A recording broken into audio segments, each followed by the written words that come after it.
함께 말씀 보도록 하겠습니다. 오늘 말씀은 요한복음 3장 16절부터 36절의 말씀 중 30절에 기록되어 있는 한 절의 한 말씀만 함께 공독하여 올리도록 하겠습니다. 오늘 본문 말씀은 3장 16절부터 36절의 말씀이지만 30절에 기록되어 있는 한 절의 한 말씀만 함께 봉독하고자 합니다. 다 같이 함께 봉독하도록 하겠습니다. 그는 흥하여야 하겠고 나는 쇠하여야 하리라. 아멘. 자, 그리고 예수님의 승리에 대해서 함께 계속적으로 은혜를 나누고 있습니다. 그래서 오늘 이 예수님의 승리에 대한 모든 부분들을 다 마치고 다음 주에는 이 사마리아 여인에 대한 말씀을 가지고 여러분들과 함께 은혜를 나누도록 하겠습니다. 그래서 우리가 지난 시간에 함께 은혜 나누었던 말씀들을 잠시 되새김질하듯 살펴보고자 합니다. 하나님은 이 땅에 하나님의 백성들을 이 땅에 보내시고 난 다음에 각자가 우리들의 삶 가운데 해야 할 그 역할들이 있다라는 것을 하나님께서 성경을 통해서 우리들에게 말씀하여 주십니다. 그리고 너희들은 그 역할만 잘 감당하고 오면 된다라는 것을 하나님께서 우리들에게 이야기해 주세요. 그래서 성도의 삶은 날마다 무엇을 합니까? 하나님의 주권과 섭리를 인정하는 쪽으로 그와 같이 가게끔 되어 있습니다. 이거 앞에 소광대상에 이거 스피커를 좀 꺼주세요. 그래서 다윗은 그와 같이 하나님께서 분명히 이 세상 가운데에서 성도에게 주어지는 그 역할이 무엇인지를 이 다윗은 하나님의 지혜와 총명으로서 그걸 깨달았어요.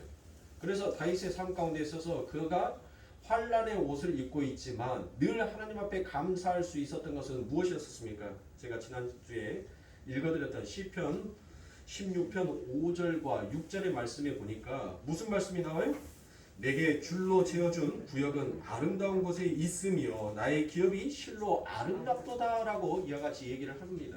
그러니까 성도 삶 가운데에서 환란이 닥치고 여러분들의 삶 가운데에서 연단이 온다 한들 성도는 무엇하더란 거예요?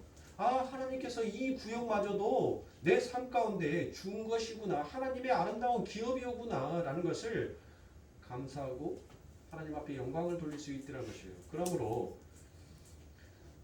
진짜 예수님의 승리, 곧 내가 쇠하여야 한다라는 그 하나님의 말씀이 무엇인지를 아는 자는 결국 이렇게 자신의 모든 인생에 주어지는 것들이 정말 하나님의 아름다운 기업을 이루기 위한 그와 같은 유익이다라는 것을 깨닫고 하나님 앞에 감사할 수 있더라는 것입니다. 그러므로 사랑하는 성도님들 삶 가운데 있어서 그 하나님의 주권과 섭리를 온전하게 인정하고 인내할 수 있는 자가 되어야 하는 것입니다. 그러므로 우리들은 우리가 무엇을 했다라고 하나님 앞에 내세울 수가 없더라는 것이에요. 그 모습을 바로 누가 보여줬습니까?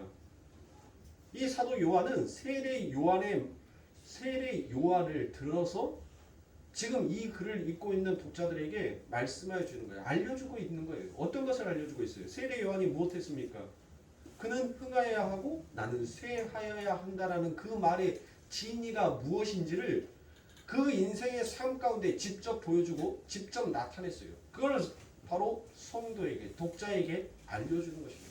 그리고 사도는 그 세례 요한의 말을 통하여서 이 땅에 하나님의 백성들은 어떠한 삶을 살아야 하는지를 그 세례 요한을 표본으로 우리들에게 지금 이야기하여 주고 있는 것입니다.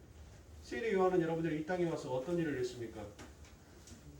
회개하라 천국이 가까웠다라고 얘기를 했습니다. 그 말은 뭔 말이에요? 회개하라는 말은 뭔 말이에요?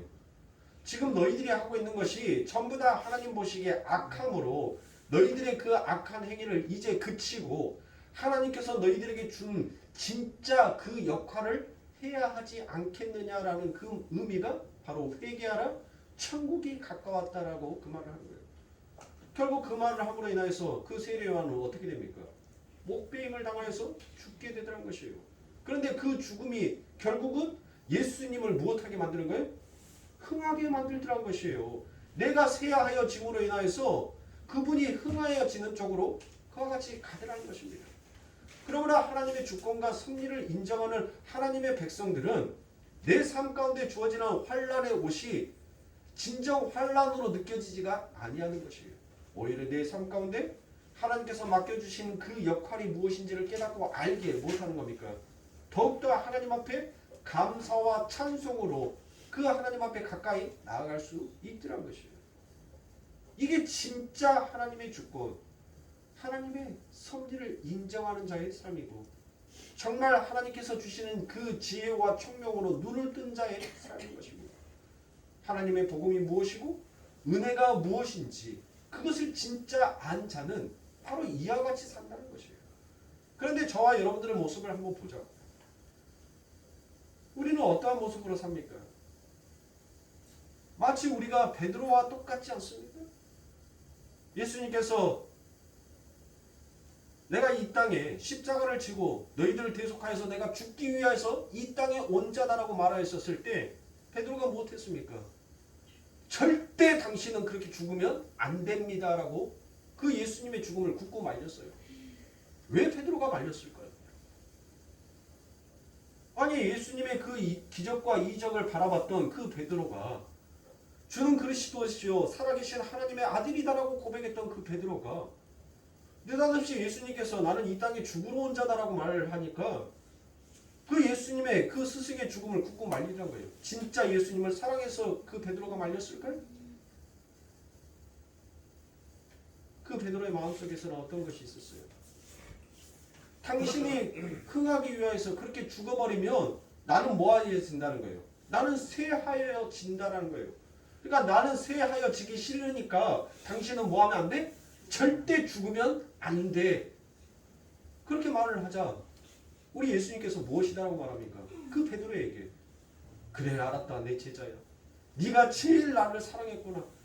바요나 시몬아 네가 복이 있다라는 그 말이 정말 내가 사람 잘 봤구나 하고 오히려 그 베드로를 칭찬해 줬습니까? 정말 네가 정이 많은 놈이구나. 오히려 예수님은 가차없이 당신이 아끼던 그 제자 그렇게 칭찬했던 제자에게 사단아 내 뒤로 물러가거라 라고 말합니다. 누가 하나님의 일을 막을 수 있느냐라고 오히려 호통을 치시라는 것이에요. 하나님의 주권과 섭리를 아는 자는 하나님께서 당신에게 주어지는 그 역할과 일이 무엇인지를 깨닫고 알기에 그 일을 충실하게 행하고 당신의 삶 가운데 다가오는 그 환난의 고통도 기쁨으로 그 역할을 맡으면서 해나가더라는 것입니다. 그러므로 성도가 이 땅을 살아가면서 여러분들이 하나님으로부터 환난의 옷을 입고 이 세상의 모진 풍파들을 겪어가면서 살아가고 있는 것을 우리는 오히려 하나님의 축복으로 감사로 여겨야 하는데 과연 우리가 그것을 축복으로 감사로 여길 수 있느냐 이 말입니다. 우리는 안 그래요. 말씀을 설교하는 이 설교자 역시도 전혀 그렇지 못하더라는 것입니다. 저는 하나님 앞에 참 감사한 게 무엇이냐면 저의 감정을 그냥 하나님 앞에 고백할 수 있는 말할 수 있는 시간들을 항상 하나님께서 주심에 저는 얼마나 감사한지 몰라요. 제가 어제는 굉장히 이 바이오 리듬이 굉장히 그래프가 굉장히 심하게 그려지는 그와 같은 날이었습니다. 어제가 지영이의 생일이었었어요. 근데 아무것도 해줄 수도 없고 아무것도 아빠로서 뭐를 표현할 수가 없더라고요. 뭘 물어볼 수도 없어요. 너무 가슴이 답답한 거예요. 그래서 막대 그래프가 막 오르락 내리락 이게 얼마나 요동치는지. 그런데 하나님께서 어제 수요 설교를 마무리를 지으면서 다시 제가 지난주에 했던 설교 원고를 보게 하더라고요. 그 원고들을 보면서 마음을 되잡았어요. 아 하나님께서 지금 그 아버지 하나님의 아름다운 기업을 그 유업을 그리고 그 아버지 하나님께서 나를 통하여서 이루고 싶어하는 그 하늘의 나라가 있기에 지금 내 삶 가운데 잠시의 환난의 옷을 입혀줬는데 내가 요거를 못 참고 요지부동하고 있구나. 나는 정말 믿음이 있는 놈이 아니구나. 나는 하나님의 지식이 율법의 지식만 가지고 혹시 우리 성도들에게 복음을 전파하는 것은 아니었는지 하나님 육신의 지식이 아니라 하늘의 지식으로 하나님의 복음을 전파하는 자가 되게 하옵소서. 나의 감정으로 하나님의 복음을 전파하는 자가 아니라 하나님의 마음으로 복음을 전파하는 자가 되게 해주시옵소서라고 그와 같이 기도를 하고 나니까 마음의 평안과 안식과 쉼이 찾아오더라고요. 그래, 하나님께서 지금 나의 거룩을 도모하기 위하여서 나를 거룩한 백성으로 만들기 위하여서 하나님께서는 이 모든 일들을 하나님께서는 줄로 다 재어서 그 구역을 정하여 놓으시고 그 길을 내 삶 가운데 걷게 하시니 내가 하나님 앞에 감사해야 하지 아니하겠느냐라는 생각이 드니까 오히려 하나님의 주권과 섭리를 인정하니까 내 삶 가운데 다가오는 그 환란이 여러분들은 환란으로 느껴지지가 않더라는 것입니다. 그러면서 감정의 기복이 서서히 잔잔한 물결로 찾아갑니다. 요동치는 그 마음을 아마 제가 지금 이 설교를 할 때 저희 부모님도 아마 우리 아들도 아빠의 이 심정, 아빠의 이 마음을 알았을 거예요. 아무한테도 표현을 안 했습니다. 혼자 메고 가야 할 또 하나님께서 짊어 주신 그 멍에이기에 하나님께서 반드시 그 하나님한테 그 멍에를 풀어주실 날이 있을 거라는 것을 저는 소망하고 가기 때문에 굳이 표현하지 않았습니다. 저의 치부를, 저의 부끄러움을 과감하게 성도님들에게 말씀을 드리는 것은 성도님들의 가정에 각 가정마다 그러한 같은 환란들이 있을 거란 말이에요.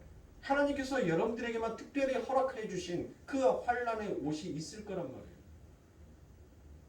그 환란의 옷을 통해서 과연 우리가 하나님의 주권과 섭리를 인정하면서 하나님 감사합니다라고 하나님 저는 믿음이 적은 자이옵니다.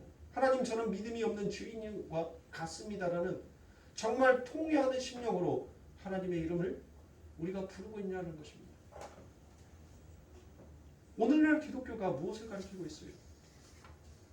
오늘날 수많은 교회에서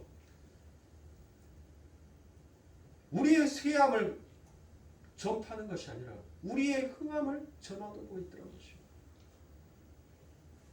나는 흥하여야 하고 그는 쇠하여야 한다라고 가르치는 것이 바로 뭐예요? 그게 번영신학이에요. 번영신학이 다른 번영신학이 아니라 제가 말씀을 드렸죠. 번영신학이 뭐예요? 내가 하나님 앞에 이렇게 열심히 이렇게 할 테니까 하나님 그 열심을 보고 내게 복을 주소서, 내게 내 삶 가운데 채워주소서. 그게 번영신학이에요. 기복신학이 뭐예요? 율법주의가 뭐고 유대주의가 뭡니까? 지금은 예수님께서는 그 베드로를 지목하여서 말하는 것이 아니라 너희들의 마음속에 그 예수 그리스도의 쇠함을 흥함을 인정하지 못하고 너희들의 흥함을 오히려 축해 세우려고 하는 모든 자들이 전부 다 뭐다라는 거예요? 사탄이다라는 거예요. 사탄. 그러므로 사랑하는 성도님들, 저와 여러분들이 이 세상에서 그 예수 그리스도의 이름보다 더 흥하고자 싶어 한다면 여러분들은 배나 더 지옥 자식과 같은 것입니다. 우리는 쇠하여야 하는 거예요. 우리의 쇠함이 예수 그리스도의 영광이 되는 것입니다. 세례 요한만 여러분들 그와 같이 죽임을 당했습니까? 또 죽임을 당한 자가 있죠. 누구에게? 신학에서. 누구를 대표적으로 예를 들 수 있습니까? 천사의 얼굴과도 같았다라고 얘기를 하죠. 그게 바로 스데반 집사입니다. 그 스데반 집사도 여러분들 이 세상 가운데서 무엇을 전파했어요? 그도 그의 흥함을 자랑하고 그의 흥함을 내세운 자가 아니었습니다. 오히려 그는 쇠하기 위하여서 세상을 향하여서 가감없이 하나님의 복음을 말합니다. 무엇을 말했어요? 세례 요한보다 세례 요한이 했던 그 말을 조금 더 풀어서 세상 가운데 그들의 마음속에 직설법으로 말을 해버리는 거예요. 그러니까 그 이야기를 듣는 자들이 무엇합니까? 그동안 우리의 열심으로 우리가 하나님 앞에 그 율법과 제사와 법규를 지킴으로 법도를 지킴으로 우리가 그동안 삶 가운데서 복을 받아온 줄 알았는데 그 모든 것이 하나님으로부터 악행을 저질렀고 하나님이 주신 진짜의 축복이 아니라 세상 마귀가 썩어 없어질 것으로 우리의 눈을 가리워버렸던 그와 같은 폐역함이었다라는 것을 지적하자 세상의 사람들이 못했어요? 네가 어찌 감히 하나님의 이름을 모독하느냐라고 하면서 그 스데반을 향하여서 못합니까? 돌을 던져서 죽이지 않습니까? 하나님의 지혜와 총명을 그 하나님의 주권과 섭리를 아는 자들은 못하게끔 되어 있어요. 결국 하나님께서 이 땅에서 우리들에게 주신 역할이 무엇인지를 깨닫고 그 일을 하더라는 것이에요. 그러면 그 일이 뭐예요, 여러분들? 그 일이 무엇입니까? 도대체 어떤 것이 그 일이냐고요. 자, 마태복음 16장 22절부터 24절에 보면 베드로가 예수를 붙들고 간하여 가로되 주여 그리 마옵소서 이 일이 결코 주에게 미치지 아니하리다. 예수께서 돌이키시며 베드로에게 이르시되 사단아 내 뒤로 물러가라. 너는 나를 넘어지게 하는 자로다. 내가 하나님의 일을 생각지 아니하고 도리어 사람의 일을 생각하는도다 하시고 이에 예수께서 제자들에게 이르시되 아무든지 나를 따라오려거든 자기를 부인하고 자기 십자가를 지고 나를 쫓을 것이니라 라고 그와 같이 얘기합니다. 자, 자기를 부인하고 자기 십자가를 지고 나를 쫓으라 라고 그와 같이 얘기를 하더란 거예요. 그러면 사랑하는 성도님들, 자기 부인이 뭐예요? 자기 부인이 뭐예요? 자기 부인이 십자가죠. 그러면 십자가가 뭐예요, 여러분들? 아니, 여러분들이 뭐 십자가 하니까 어휴, 저 원수 같은 남편이 여러분들 십자가입니까? 날마다 여러분들의 마음을 뒤집어 놓는, 여러분들의 속을 썩이는 여러분들의 자식들이 십자가입니까? 그래서 남편을 볼 때마다, 아들을 볼 때마다 어휴, 저 십자가 여러분들 그럽니까? 아니, 그러시잖아요. 그럼 십자가는 뭐예요? 십자가는 죽음이고요. 누가 지신 거예요? 예수님이 지신 거예요. 그러므로 십자가는 무엇을 상징하는 겁니까? 죽음을 상징하는 거예요.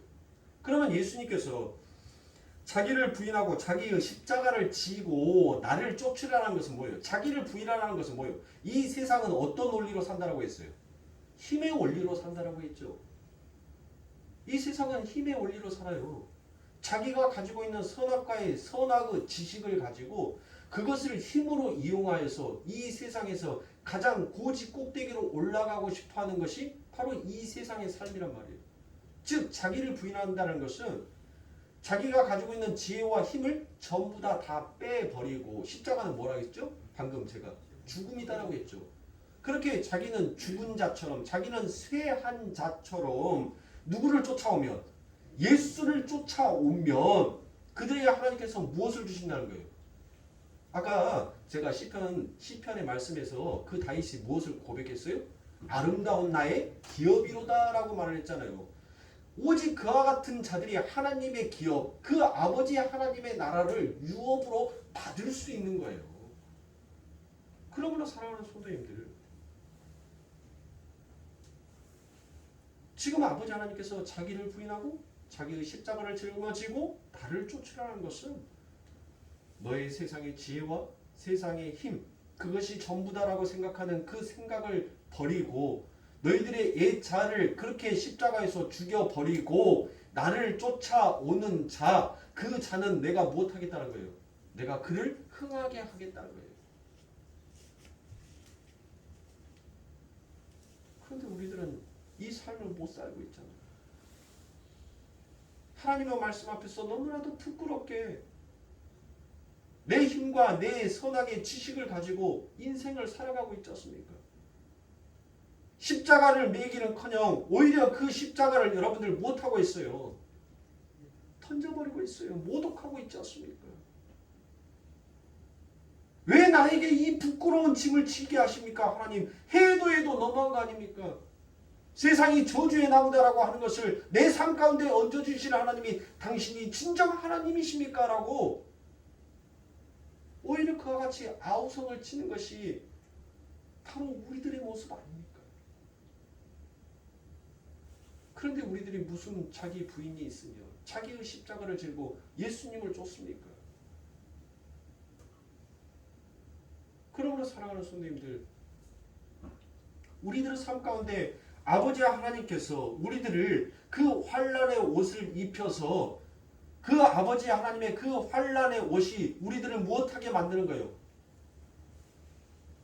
하나님께서 그 환난을 통하여서 우리의 뭐를 빼는 거예요?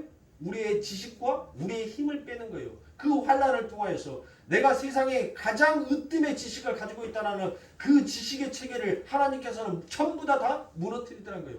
내 생각, 내 마음의 계획, 내 마음의 뜻을 가지고 계획하고 걸어갔지만 그 모든 일들이 아버지 하나님 앞에는 황무한 땅이 되어버리더라는 것이에요. 나의 힘으로 모든 것을 이룰 수 있을 것이다 라고 생각했는데 하나님께서는 그 길을 가시덤불로 담으로 전부 다 막아버리시더라는 것입니다. 그 환난의 옷을 통하여서 내가 비로소 무엇을 깨닫는 거예요? 하나님, 나는 아무것도 할 수 없는 무능력한 자입니다. 그것을 깨닫게 되고 이제 그때서야 누구의 힘을 빌리는 거예요? 하나님의 힘을 빌리는 거예요. 하나님, 나의 힘으로 안 된다는 것을 이 환난을 통하여서 이 연단을 통하여서 하나님 내가 깨달았습니다. 이제 하나님께서 일하여 주시옵소서. 나는 쇠한 자입니다. 나는 하나님 죽은 자입니다. 그러니 이제는 하나님의 지혜와 총명으로 하나님의 능력과 권세로 하나님 내 앞에 펼쳐질 일들을 하나님께서 주관하여 주시옵소서라고 그와 같이 하나님을 인정하고 가게끔 되는 거예요. 그러니 사랑하는 성도님들, 우리들의 삶 가운데 하나님께서 입혀주신 이 옷이 여러분들 결국 무거운 짐이 아니라 저주의 짐이 아니라 멍해가 아니라 오히려 우리들의 삶 가운데 축복이라는 것이에요. 그것을 인정할 줄 아는 자가 삶 가운데서 하나님의 이름을 높이 영광을 높이 들 수 있으며 그 하나님 앞에 감사할 수 있는 것입니다. 그래서 하나님께서는 우리들의 삶 가운데 이 환난을 주시는 거예요. 이 연단을 주시는 것입니다. 여러분들이 잘못해서요? 천만의 말씀이에요. 내가 잘못해서가 아닙니다.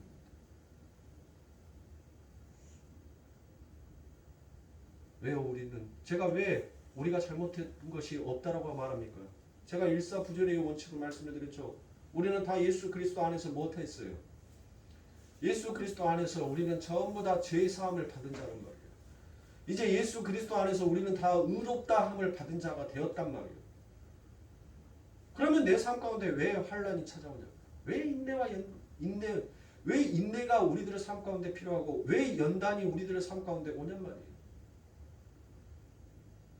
온전히 하나님의 은혜를, 그 하나님의 깊이를, 내가 죄사함 받았다는 그 하나님의 그 은혜가 무엇인지를 더욱더 깊이, 그리고 그 하나님의 이름이 더욱더 높이 영광에 되게 하기 위하여서 우리들의 삶 가운데 하나님은 그 모든 일들을 허락하신 것입니다. 사랑하는 성도님들,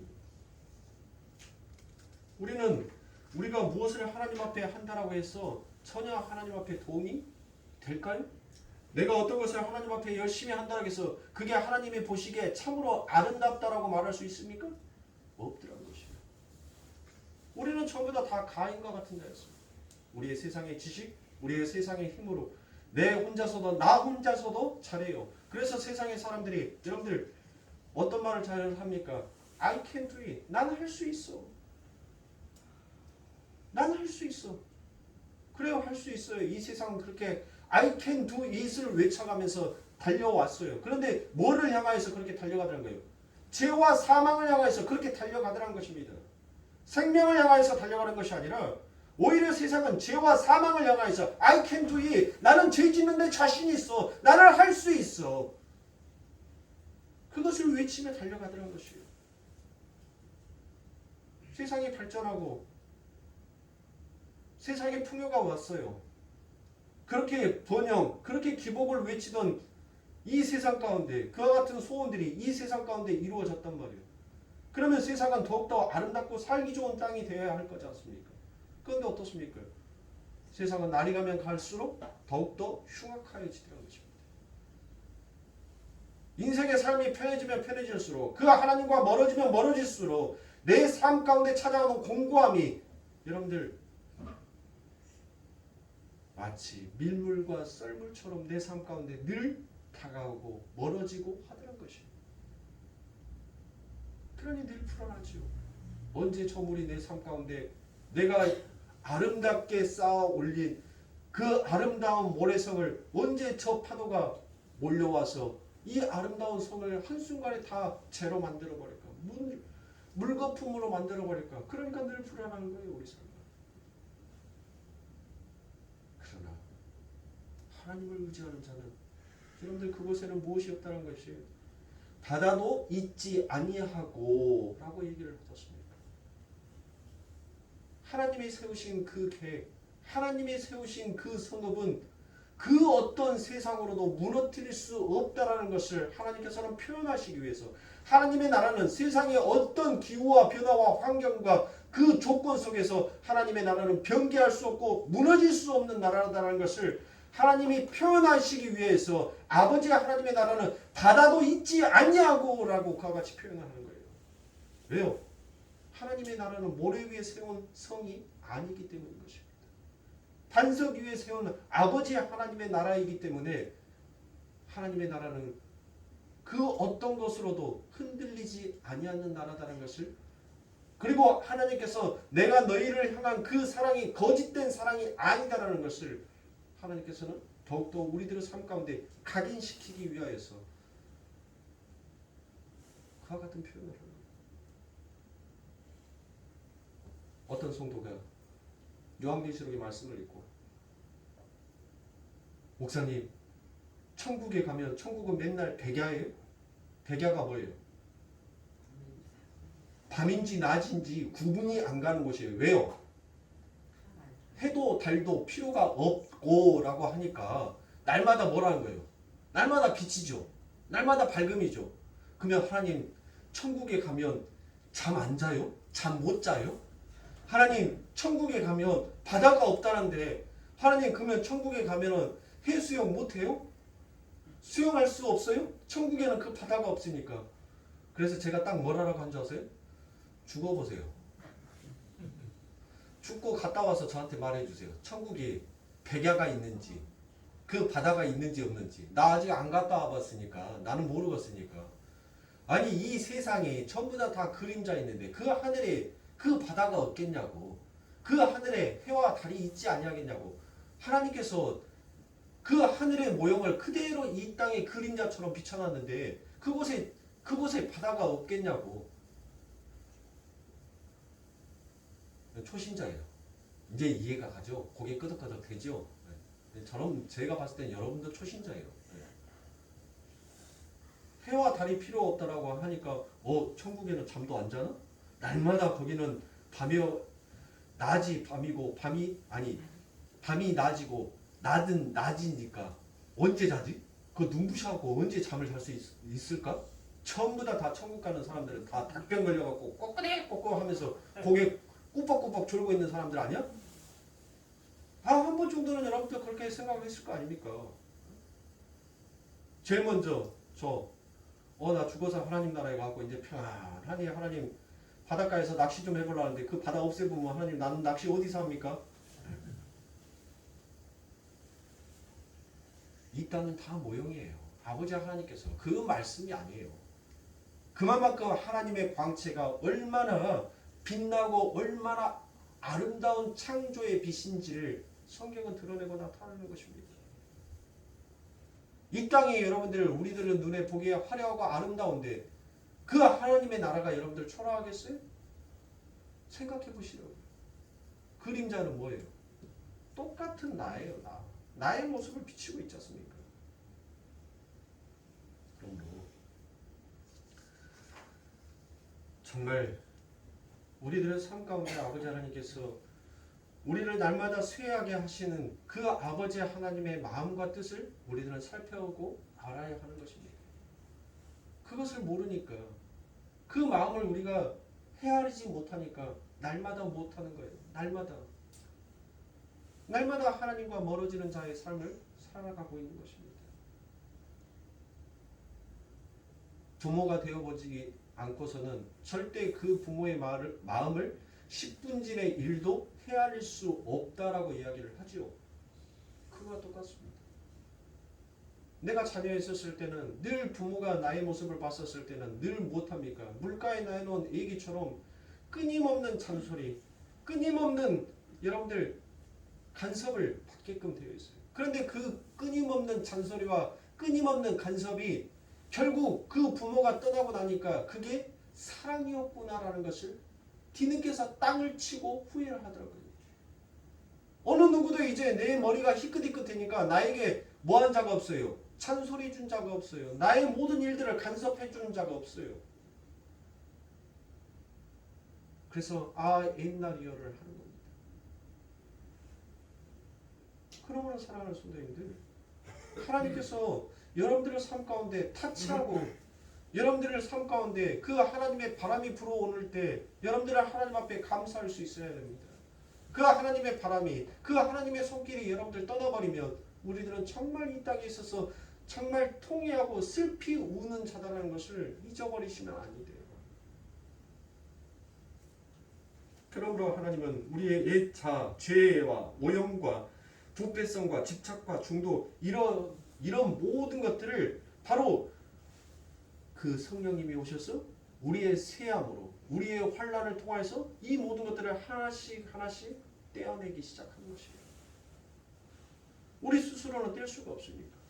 여러분들 엊그저께 TV에 보니까 연애의 기술자들이라는 것이 나왔어요.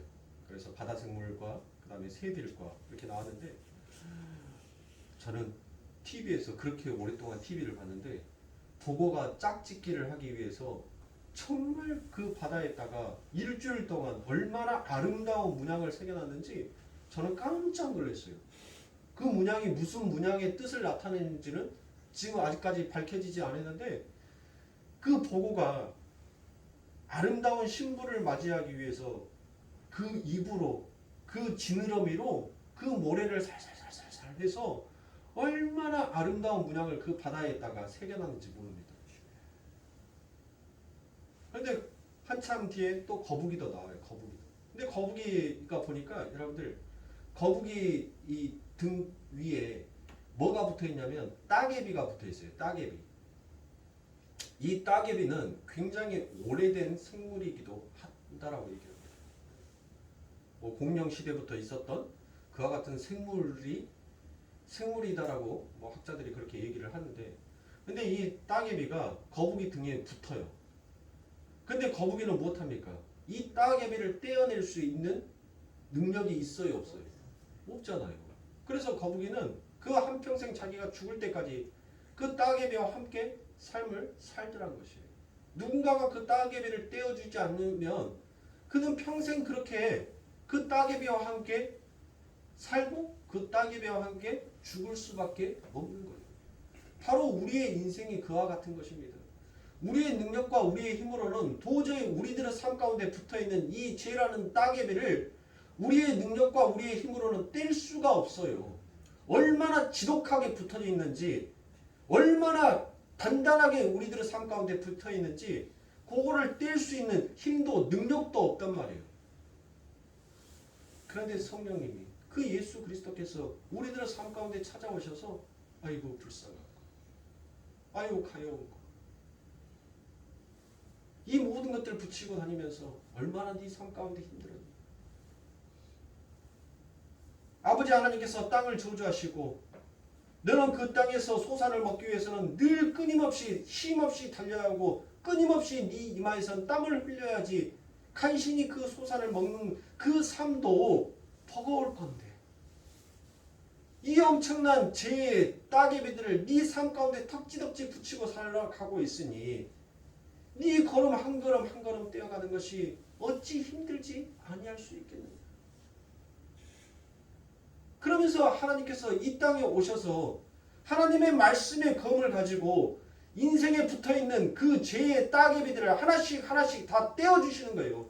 그렇게 떼어질 때 여러분들 안 아프겠어요? 아플 거 아닙니까? 그러나 그 잠시의 고통이 결국 내 삶 가운데 그 모든 죄의 짐이 그 거북이의 등에 붙어있는 그 모든 따개비가 다 떨어져 나갈 때 얼마나 자유롭게 수용치겠습니까? 얼마나 편안하게, 얼마나 여러분들 편안하게 수용할 수 있겠느냐고요. 그게 바로 우리라는 거예요. 내가 잘나서가 아니에요. 내게 능력이 있어서, 내게 힘이 있어서 여러분들. 그래서 여러분들 우리들의 삶 가운데 그 따개비를 붙이고 다니는 것이 아니란 말이에요. 우리는 그것을 띄어낼 수 있는 자가 아닙니다. 반드시 누군가의 도움이 있지 않냐고서는 절대 우리들은 그것에서 벗어날 수가 없는 자예요.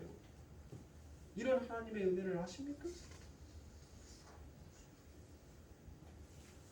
이런 하나님의 은혜를 모르고 여러분들이 하나님 앞에 봉사를 한다고요? 선교와 전도를 한다고요? 그러면 결국 하나님의 복음을 전한 것이 아니라 여러분들의 복음을 전하게 되어 있어요. 여러분들이 쇠하여 지를 때 진짜 하나님의 주권과 섭리가 무엇인지를 깨닫고 알아가면서 여러분들의 삶 가운데 주어지는 그 하나님께서 줄러재어 준 그 위의 삶, 그 인생의 길 앞에서 모든 것이 아버지 하나님 앞에서 아름다운 뜻입니다라는 것을 고백하여 질 때 여러분들 거기에서 무엇이 나타나는 겁니까? 하나님의 흥함이, 하나님의 영광이 나타나게 되는 거예요. 여러분들 보세요. 전도가 결코 쉬운 것이 아닙니다. 나가서 회개하라 천국이 가까웠느니라 라고 여러분들 아무리 외쳐봤자 여러분들 못해요. 들을 수 있는 사람만 그 하나님의 말씀을 들어요. 하나님께서 허락해 주시는 그 때가 차야지만이 그들이 하나님의 복음을 들을 수가 있는 것입니다. 회개하라 천국이 가까웠느니라 라고 했었을 때 여러분들 다 들었으면 예수님께서 뭐하는데 이 땅에 오십니까? 안 그래요? 그러므로 사랑하는 성도님들, 제가 우리 성도님들에게 전도하지 말라는 것이 아니에요. 선교하지 말라는 게 아니에요. 그러나 진짜 전도와 선교를 하기 위해서는 하나님이 누구이신지 그 은혜를 여러분들이 삶 가운데서 몸소 깊이 깊게 체험하시라는 거예요. 은혜를 알아야지 여러분들 맛을 봐야 맛을 알지. 생표간장 그렇게 선전하는 것처럼 은혜의 맛을 알아야지. 다른 사람한테 가가지고 여러분들 뭐예요? 그 은혜의 복음을 즐거움으로 전할 거 아닙니까? 10번 말하고 20번 말해도 뭐예요? 그냥 즐거움으로 전하는 거예요. 원매 이 화상아, 이 배추야. 지나가는 똥개도 10번 말하면 아멘 하고 알아먹겠다 이씨. 그러면 뭐 하는 거예요? 죽 써서 뭐 주는 거예요? 하나님의 복음을, 하나님의 주권을 알면 10번이고 20번이고 가서 즐거움으로 못하더란 거예요. 하나님의 복음을 전하는 거예요. 그들이 듣든지 아니 듣든지 일하시는 것은 누가 일하시는 거예요? 하나님이 일하시는 거예요. 세례 요한을 보세요. 회개하라 천국이 가까웠다. 그가 광야에서 외쳤단 말이에요. 그 세례 요한이 여러분들 못했어요. 니들 듣든지 말든지 지금 나는 회개하라 천국이 가까웠다라고 이 말을 전달하는 것이 하나님께서 내게 준 역할이니까 나는 이 일만 한다는 거예요. 나머지 너희들이 믿고 돌아오고 하나님을 찾게 되는 것은 누구의 영역이라는 거예요? 하나님의 영역이라는 것이에요. 그러므로 사랑하는 성도님들, 여러분들이 선교를 하고 전도를 하든 내 안에서 은혜를 먼저 체험하시고 은혜를 맛보시란 말이에요. 그 은혜를 체험하고 은혜를 맛본 자는 못해요. 상대가 뭘 하라고 얘기를 하든 전혀 개의치 않아요. 그리고 날마다 기쁨으로 날마다 즐거움으로 여러분들 못할 수 있어요? 하나님의 복음을 전할 수 있어요. 욱박지르는 것이 아니라 우리가 얼마나 부족한 자입니까? 그러니까 우리는 날마다 성령을 붙잡아야 하는 거예요. 예수 그리스도를 붙잡아야 하는 거예요. 3번 말해가지고 말 안 들으면 내가 말했잖아. 우리 예은이가 뭐라는 줄 아세요? 우리 예은이가 지 언니가 우리 하은이는 정말 천상 여자예요. 천상 성품도 여자, 마음 씀씀이도 여자. 예은이가 지 언니를 날마다 어떻게 보면 좀 해보려고요. 예. 지가 언니 노릇 막 하려고. 예. 그래갖고 언니를 막 찌벅까불고 이렇게 해요. 찌벅까분다는 말은 이제 전라도 말이니까 알아서 소화해서 드시고. 예. 유튜브 동영상 보는 사람도 제가 전라도 사람이니까 어쩔 수 없어요. 전라도 사람이 전라도 말 쓰는 것은 예. 이왕이면 표준어 쓰면 참 좋겠지만 예. 어떨 겁니까? 태어난 곳이 전라도라서 나도 모르게 무쑥무쑥 나오는 것을. 그래서 하은이가 그래요. 동생인데 못합니까? 오빠 같은 쓰면 확 지어 박아본다니까요. 이구씨 하면서 머리끄댕이 하면서 지어 박아요. 근데 하은이는 언니가 아프잖아. 그래요. 그러면 이제 뭐 하냐면 너 언니한테 그렇게 하면 안 되지. 빨리 언니한테 미안하다고 해. 라고 하면 언니야 미안해 라고 얘기를 합니다. 근데 그 미안해가 마지못해서 미안해 라고 얘기를 해요. 그러면은 좋게 다시 미안하다라고 해야지 라고 하면은 우리 예은이가 하는 말이 참 과간입니다. 미안하다라고 했잖아. 미안하다고 표현했는데 왜 또 하라는 거예요? 보세요. 어린 애기나 어른이나 똑같아요. 똑같은 말 두 번, 세 번 반복하면 목소리 톤이 올라가게끔 되어 있다니까요. 근데 하나님께서 뭐 하라는 거예요? 그거 너 죽이라는 거예요. 하나님의 주권과 승리와 그 하나님의 지혜와 총명이 무엇인지를 아는 자는 그것을 죽이면서 하나님의 복음을 전할 수 있다는 것입니다. 그러므로 사랑하는 성도님들, 전도도 좋고 선교도 좋아요. 다 좋단 말이에요. 당연히 우리가 또 이 땅에서 마땅히 해야 할 일이기도 합니다. 우리 교회도 이제 좀 전도 활동도 좀 할까 생각을 하고 있어요. 어느 정도 이제 시기가 조금 따뜻해지면, 아직은 너무 추워서 뭘 한다라는 그 자체가 조금 제가 저부터도 추워요. 새벽에 나올 때도 추워요. 차에 앉으면 운전대 잡기 싫어요. 저부터도 싫어요. 싫은 거 억지로 하면 여러분들 뭐 합니까? 탈나요. 하나님도 별로 기뻐하지 않아요. 그래서 이 추운 겨울이 지나가고 따뜻한 봄이 이제 곧 있으면 오지요. 곧 있으면 와요.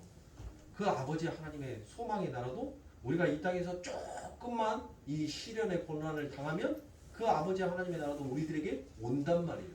그래서 따뜻한 춘삼월 봄이 오면 초등학교로, 때로는 여기 쌍촌역 앞에로 그렇게 해서 우리가 또 전도의 하나님의 복음의 전단지도 좀 나누기도 하고, 여러분들의 산업의 터전에서 또 복음의 전단지도 나누기도 하고, 그렇게 해서 이제 조금 우리가 하나님의 복음을 우리만의 잔치가 아니라, 또 하나님께서는 너희는 이 세상 만방에 나의 복음을 전하라라고 하나님께서 말씀하셨으니까 우리가 이제 서서히 또 너무 나태하니 주저앉아 있을 것이 아니라, 우리가 또 삶 가운데서 하나님의 복음을 전하면서 부딪히면서 또 하나님께서 그 속에서 우리들의 삶 가운데 체험시키고 우리를 또 성장시켜 나아가시는 역사하심도 있을 거라고 생각이 됩니다.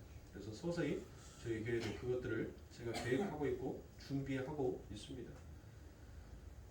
자, 우리가 모든 것들을 다 할 때 여러분들 진짜 하나님이 너무너무 사랑해서 하나님이 너무너무 좋아서 하는 자들은 여러분들 못하는 거예요. 그 수고와 기쁨이, 수고와 힘듦이 내 삶 가운데 기쁨으로, 감사로 나올 수 있는 거예요. 여러분들 보세요. 다 우리 권사님들 결혼하셨으니까. 여러분들 우리 집사님들, 우리 성도님이 여러분들과 결혼하기 위하여서 얼마나 여러분들에게 물신양변으로 아낌없는 나무가 되었습니까? 그렇죠? 아낌없는. 얼마나 여러분들의 마음을 사로잡기 위해서 여러분들 시간을 투자해, 돈을 투자해, 모든 것들을 다 투자하면서 여러분들에게 올인했던 그 시간들이 있잖아요. 옛날이요. 목사님이 언젠지 기억조차도 가물가물한데요. 혹시 그러십니까? 그런 날이 있었어요. 우리가 연애를 하고 우리가 사랑을 하면 그 상대에게 못합니까? 아낌없이 준단 말이에요. 나의 시간도 아깝지가 않아요. 나의 잠자는 시간도 쪼개서라도 사랑하는 내님과 함께 있으면, 그렇죠? 그에게 뭔 선물을 해줄까? 내일 모레면 이제 월급이 나오니까 내 사랑하는 님에게 어떤 선물을 해줄까? 그때부터는 여러분들 사랑의 눈이 뒤집어지면 공짜가 보여요, 안 보여요? 공짜가 안 보여요. 뒤에 공짜가 몇 개가 그려져 있는지 안 보인단 말이야. 앞에 숫자가 380원밖에 안 해? 뒤에 봐보니까 공짜가 막 5개, 6개 붙어 있어. 그런데도 뭐 하는 거예요? 내가 니만 내 걸로 만들 수만 있다면, 그리고 니만 내가 너의 사랑만 내가 받을 수만 있다면 나는 아낌없이 주는 나무가 되어야 되니까. 막 퍼준단 말이에요. 막 퍼줘. 막 퍼주잖아요. 여러분들 연애에 있었을 때 여러분들 어때요? 아이고 저놈의 십자가 오늘 또 만나야 돼? 오늘 또 돈 써야 돼? 아 맨날 가는 거 그 커피숍 거기 가고 또 그 쓰디쓴 커피 먹어야 돼? 아이고 저 십자가. 여러분들 그럽니까? 안 하잖아요. 안 하잖아요. 기쁨으로 즐거움으로 여러분들 콧노래 불러가면서 립스틱 짙게 바르고 립스틱 짙게 바르고 오신 애들은 칙칙해서 무스로 이마 올백으로 쫙 넘겨서 참기름까지 기름지게 딱 발라놓고 나팔바지 펄렁이면서 그렇게 가잖아요. 정말 우리가 하나님의 복음을 알고 그 하나님의 사랑을 안다면 우리는 못하는 거예요. 우리 역시도 그 아버지 하나님 앞에 드리는 것이 아낌없는 나무가 되어서 하나님 앞에 바쳐지는 거예요. 우리의 시간, 우리의 기도, 우리의 찬양, 우리가 말씀 보는 것, 우리가 하나님의 일을 위해서 헌금하는 것, 봉사하는 것, 그 모든 것들이 그냥 즐거움 속에서 나오는 거예요. 왜요? 내 사랑하는 내 님 만나러 가니까 무엇이 힘들어 아깝습니까? 그 님이 기뻐하고 그 님이 즐거워하는 그 모습만 봄으로 인하여서 내 삶 가운데서 흥이 나오고 즐거움이 나오는데 엔돌핀이 솟아져 나오는데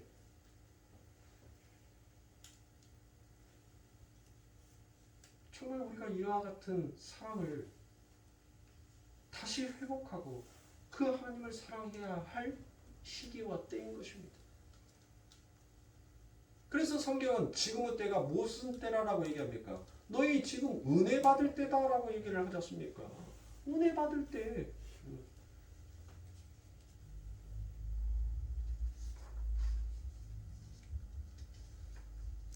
그러므로 사랑하는 성도님들, 여러분들이 진짜 하나님을 사랑하고 정말 그 하나님을 좋아한다면 그 하나님이 기뻐하시는 일이 무엇인지를 먼저 생각하고 그 일을 하기 위해서 여러분들의 모든 것들을 아낌없이 부어지는 자가 되게 될 것입니다. 그래서 오늘 본문 31절과 32절에 보시면 왜 우리의 능력이 하나님께 아무런 도움이 되지 않는가가 아주 성경에서는 명확하게 기록이 되어 있습니다. 요한복음 3장 31절과 32절입니다. 위로부터 오시는 이는 만물 위에 계시고 땅에서 난 이는 땅에 속하여 땅에 속한 것을 말하느니라. 하늘로서 오시는 이는 만물 위에 계시나니 그가 그 보고 들은 것을 증거하되 그의 증거를 받는 이가 없도다라고 그와 같이 얘기합니다. 위에서 오신 분이 직접 위에서 보고 들은 바를 이 땅에 전하였는데 알아듣는 사람이 있어요 없어요? 한 사람도 없더라는 것입니다. 그런데 여러분이 어디에서 주워 들은 것은 있어가지고 복음을 갖고 세상에 나아가자 예수님을 믿으세요라고 그와 같이 얘기하지만 전부 다 그 모든 것들이 무엇이더란 것이에요. 세상은 못 알아듣고 세상은 알지 못하더란 것입니다. 그러므로 사랑하는 성도님들, 우리가 정말 기뻐서 하나님 앞에 드려지는 그 헌신, 그 모든 것들이 여러분들 아버지 하나님의 나라의 유업을 유익하게 하는 것이 아니라 결국 그것을 통하여서 하나님께서는 무엇을 우리들의 삶 가운데 알게 하는 거예요? 그 모든 일들을 통하여서 너희의 거룩을 도모하기 위한 하나님의 길이었다라는 것을 우리가 알게 되는 것입니다. 그러므로 사랑하는 성도님들, 우리는 하나님 앞에 무익한 종이다라고 했죠. 누가복음 17장 7절부터 아마 무익한 종에 대해서 나올 겁니다. 여러분들 보세요. 우리가 이 땅에서 아무리 열심을 내고 아무리 헌신을 하고 아무리 하나님을 향해서 달려간다 한들 여러분들 못하는 거예요.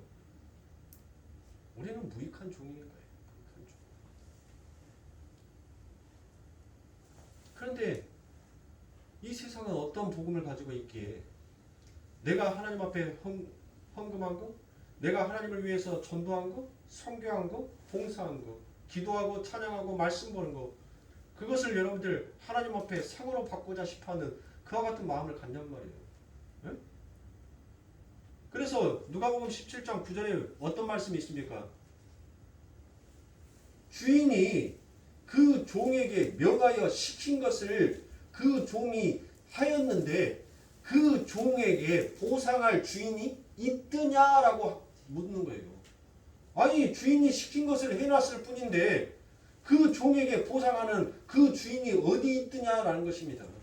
마땅히 해야 할 거예요. 마땅히. 그러므로 사랑하는 성도님들, 하나님의 백성은 이 땅에서 살면서 기도하고 찬송하고 하나님을 위하여서 헌신하고 봉사하고 하나님 앞에 내 삶의 모든 것들을 바쳐 드리는 것은 여러분들 뭐 하는 거예요? 마땅히 하는 거예요. 그런데 그 마땅히 하는 것이 결국 하나님께 유익이 아니라 바로 우리 자신의 거룩을 도모하기 위한 하나님의 은혜였다라는 것을 결국 그 아버지 하나님의 사랑 앞에서 깨우치고 알고 그것을 하나님의 영광으로 드리우게 되더라는 것이에요. 그것이 바로 뭐합니까? 그게 우리의 세함인 거예요. 우리의 세함. 그 세함이 결국 아버지 하나님의 흥함으로 나타나야 되는 거예요. 아버지 하나님의 영광으로 드리워지게 되더라는 것입니다. 그러니 사랑하는 성도님들, 우리의 자랑은 내가 몇 년 신앙생활 그것이 우리의 자랑이 아니에요. 내가 몇 대를 믿었다라는 그 대가 중요한 것이 아닙니다. 여러분들이 이 땅에서 성경을 몇 독을 했고 몇 번을 썼고 내가 몇 번의 금식 기도를 했고 그런 것들이 전부 다 여러분들의 자랑이 아니란 말이에요. 그건 전부 다 뭐한 거예요? 무익한 종인 거예요. 무익한 종. 하나님의 일에 있어서 전혀 도움이 되지 아니하는 드러남이라는 것이에요. 그 모든 것들이. 그것을 어찌 자랑으로 삼고 그 주인에게 내가 시킨 거 해놨으니까 당신 싹 내놔. 싹. 그렇게 말할 수 있는 종이 누가 있느냐라는 것입니다. 누가? 여러분들이 받은 것이 만약에 싹이면 여러분들 그건 뭐예요? 우리가 지금 갖고 있는 이 은혜는 은혜가 아닌 거예요. 은혜는 뭐가 은혜라겠어요? 갚을 수 없는 것이 은혜인 거예요. 갚을 수 없는 거. 그런데 그 주인이 시킨 것을 해놓고 싹 내놓으라고 하면 더 이상 그것은 은혜가 아닌 겁니다. 그건 뭐라고 했어요? 거래인 거예요. 거래. 그러므로 상금론을 말하는 자들은 뭐 하는 거예요? 하나님과 지금 은혜를 말하고 있는 자가 아니라 하나님과 다이다이로 거래를 하고 있는 자와 똑같다는 거예요. 그런 사람들이 진짜 하나님의 복음을 압니까? 하나님의 은혜를 아냐고요. 내가 얼마 했으니까 하나님 요거 해주시오? 천만의 말씀이에요. 제발 이 기독교 정말 고급스러운 종교, 이 세상의 종교 중에서 가장 고급스러운 종교를 유치찬란한 종교로 만들어버리지 마시란 말이에요. 누가? 우리가. 고급스러운 종교를 더욱더 고급스럽게 만들지는 못할 망정 어찌 여러분들 세상의 기복을, 세상의 번영을, 세상에 가지고 있는 그 상금론을 가져다가 유치찬란한 그와 같은 종교로 전락시켜버리고 있냔 말입니다. 제발 거기에서 벗어나시길 바랍니다. 이제 서서히 말씀을 마칠 테니 사랑하는 성도님들 조금만 더 집중을 해주시면 감사하겠습니다. 자, 요한복음 3장 33절입니다. 그의 증거를 받는 이는 하나님을 참되시다 하여 인천느니라 라고 그와 같이 말씀하죠. 자, 여기에서 인천느니라 라고 되어 있는 것이 헬라어로 스파기조입니다. 스파기조. 근데 이 스파기조라는 것은 원래 본 뜻으로 자주 사용되는 뜻이 무엇이냐면 밀봉하다라는 이런 뜻으로 자주 사용이 됐어요. 그런데 이 문맥상으로 보니까 이 스파기조가 여기에서는 바로 밀봉하다라는 뜻보다는 증명하다라는 그와 같은 뜻으로 사용이 되고 있더라는 것이에요. 그리고 그 뜻으로 해석이 더 용이하더라는 것입니다. 그러니까 즉 여기 이 인쳤다라는 것은 즉 무슨 말이냐면 하나님은 무조건 옳습니다라는 그와 같은 뜻인 거예요. 하나님은 무조건 맞습니다. 그러니까 여러분들의 삶 가운데 있어서 무엇이 찾아오더라도, 여러분들의 삶 가운데 질병이 찾아오더라도, 여러분들의 가정에 힘듦과 어려움이 찾아오더라도, 여러분들의 사업이 흥하는 것이 아니라 점점 쇠하여지더라도 우리는 무엇할 수 있어야 된다는 거예요? 하나님 당신은 무조건 옳습니다. 그와 같이 인정하는 것을 지금 바로 스파기조다라고 이야기합니다. 그래서 이 스파기도 인쳤다, 인치다라는 말을 유진 피터스는 아주 정확하게 이와 같이 해석을 하고 있습니다. 자, 그 부분을 의역하여서 보았더니 바로 이와 같은 뜻이 되더라는 것입니다. 주님의 증거를 받은 사람은 하나님이 무조건 옳으시다라는 것에 자신의 모든 것을 다 건다라고 되어 있습니다. 이게 바로 스파기조인 거예요. 이게 바로 뭐였다? 인쳤다라는 그 안에 담겨져 있는 뜻이란 거예요. 그러므로 사랑하는 선생님들, 내가 어떤 것을 증명하고 어떤 것을 말할 때 여러분들 우리 뭐합니까?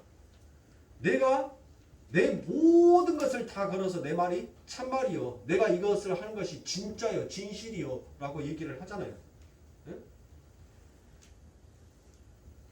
바로 내 삶의 모든 것이 바로 하나님은 나의 아버지이십니다 라는 것을 인정하는 것, 그때 쓰는 것이 인쳤다라는 그와 같은 뜻이다라는 것을 사랑하는 성도님들이 잘 아시길 바랍니다. 그래서 본문 36절에 보면 아들을 믿는 자는 영생이 있고 아들을 순종치 아니하는 자는 영생을 보지 못하고 도리어 하나님의 진노가 그 위에 머물러 있느니라 라고 이와 같이 얘기를 하고 마치는 것입니다. 그러므로 36절에 기록되어 있는 그 시작, 아들을 믿는 자는 영생이 있고 아들을 순종하지 아니하는 자는 영생을 보지 못하고, 이 모든 본문의 말씀이 여러분들 전부 다 무슨 영어로 기록되어 있는 줄 아세요? 과거형이 아니에요. 현재형이에요. 현재형. 네? 그래서 지금 이 현재의 영생, 천국을 살아야 한다라고 이야기하고 있는 것입니다. 그렇지 않는 사람들은 지금 그 고통스러운 삶을 살게 될 것이다라는 것입니다. 되게 된다라는 것을 말하고 있습니다. 그래서 하나님을 알지 못하는 자들은 지금 고통 속에서 살고 있는 것이다라고 그와 같이 얘기합니다. 그래서 여러분들은 이 세상의 삶에 올린 그 힘의 원리를 벗어던지고 쇠하여야 하는 길로 여러분들은 가셔야 합니다. 고지 꼭대기를 향해서 여러분들이 올라가는 것이 아니라 그 고지의 바닥으로 내려가야 하는 자가 바로 하나님의 백성이다라는 사실을 우리가 인정하고 우리는 그 길을 가야 하는 것입니다. 그것이 바로 예수님께서 말씀하신 좁은 길이요, 좁은 문으로 들어가는 자인 것입니다. 그렇게 좁은 길로 좁은 문으로 들어가는 자가 결국 누구를 흥하게 하더라는 것이에요. 예수 그리스도를 흥하게 하더라라는 것을 오늘 본문의 말씀이 우리들에게 말씀하여 주고 있는 것입니다. 그러므로 사랑하는 성도님들, 여러분들은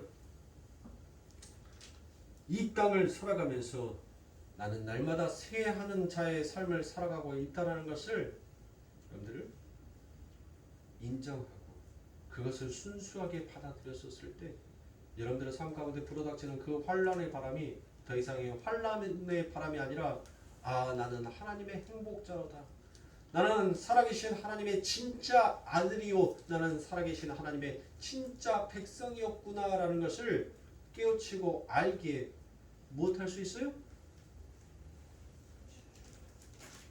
말하라 다 나의 신랑이여 어서 오시옵소서 하고 그 신랑을 날마다 삶 가운데 기다리면서 그 신랑을 만나기 위해서 즐거움으로 기쁨으로 하루를 살게 되더라는 것입니다. 그러므로 사랑하는 성도님들, 우리 사랑하는 성도님들의 삶 가운데 있어서 날마다 여러분들의 삶을 쇠함으로 인도하시는 그 하나님을 불평하고 원망하지 마시고 여러분들을 쇠함으로 몰고 가시는 그 하나님,